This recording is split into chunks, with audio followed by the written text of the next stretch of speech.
Canada is introducing more countermeasures against U.S. tariffs overnight, targeting American-made vehicles and car parts. Both will see a 25% levy. Emily Taylor joining us live in studio with the latest on this. Emily. Matt, this move from Ottawa matches the executive order signed by U.S. President Donald Trump earlier this month that placed a 25% tariff on all foreign-made autos, including from Canada.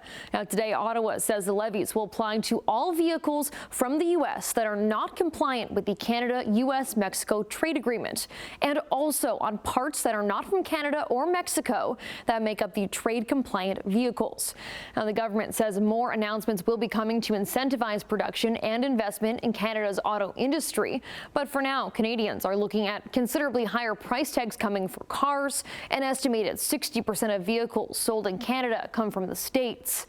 In the meantime, the White House has announced the Trump administration will be moving forward with 104% tariffs on imports from China. That's after Beijing didn't meet Trump's deadline to back down from their retaliation.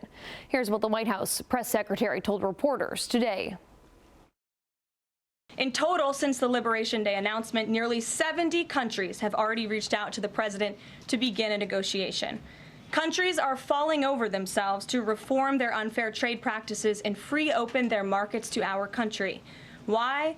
Because these countries greatly respect President Trump in the sheer power of the American market.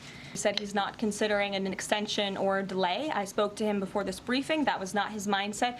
He expects that these tariffs are going to go into effect.